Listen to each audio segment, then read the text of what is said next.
Okay, my grasshoppers, on this next videotape analysis, I'm going to be talking about the first move of the forehand ground stroke.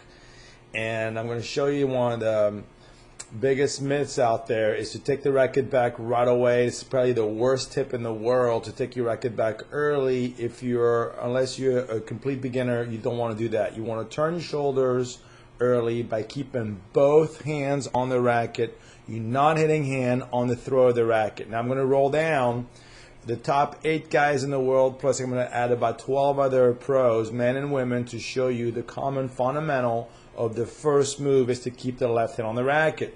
So let's start with Roger Federer right there. The first move, when he sets up, moving or not, the left hand is going to stay there.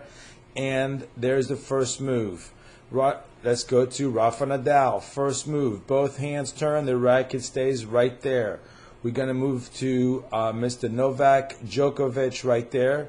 Watch how from the ready position right there, he's going to turn his shoulders and the left hand stays on the racket. And once it lets go, so this is we're going to go for the next move, is once they let go, they're going to continue on to the stroke. So pretty much your stroke begins after the first move. This is Andy Murray right there.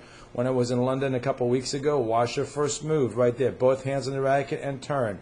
And once all those players let go of the left hand, that is when the stroke begins.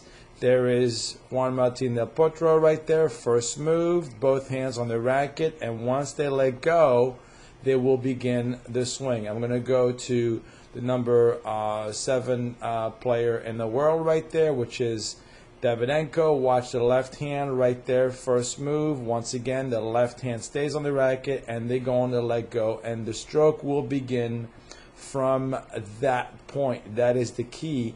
And there's Andy Roddick right there. When I was in Miami last year, right there, first move. He has a huge forehand and probably one of the biggest scorers in all the guys I just showed you, because look how long that left hand is going to stay on the racket.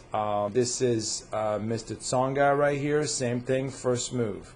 Now, we're also the first move. Now, the common denominator on all those first moves right there, okay, I'm not going to go back and rewind the tape, is their weight is on the back foot on all of them.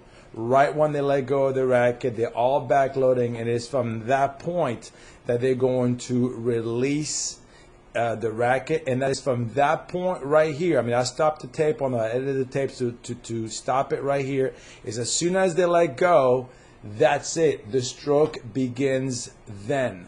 And what you want to do, but pretty much what they do from there, and I'm going to go two new players where they use knee right there. Watch the left hand on the racket. And once they let go of the left hand, that's it. The stroke begins. So the key to a successful forehand is 1/3 of the stroke is the shoulder turn, as I just showed you right there. And 2/3 is blend into the backswing and the forward swing onto the point of contact. And that is how you want to develop a nice, fluid forehand. There is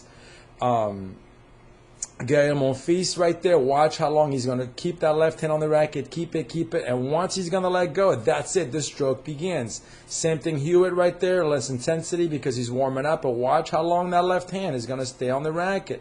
So if you want to develop a nice, smooth, continuous forehand, that is what you should try to do. I'm going to go to a couple of women right there and show you what their first move is. Very similar to the guys. Watch Honchakova on the left right there.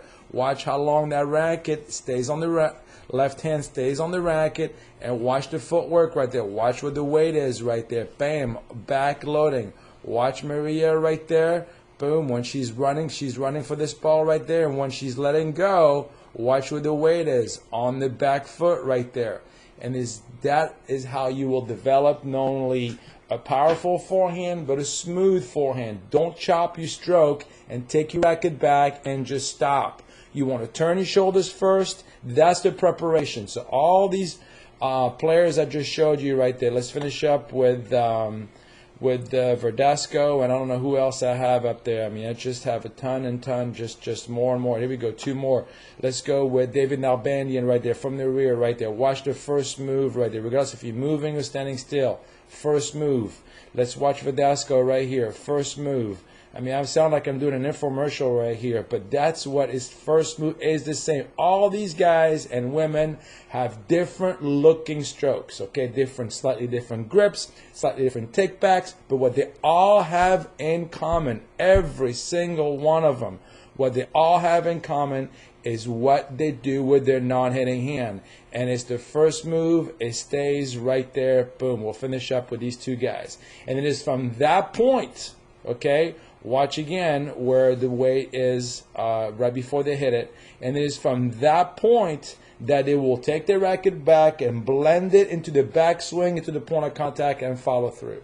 All right, so hopefully I made my point pretty clear right there. The first move in the forehand, which is your upper body coil, is to go ahead and keep both hands on the racket, turn your shoulders, even if you're running or not, forward, back, sideways, wherever you have to go, my grasshoppers, okay?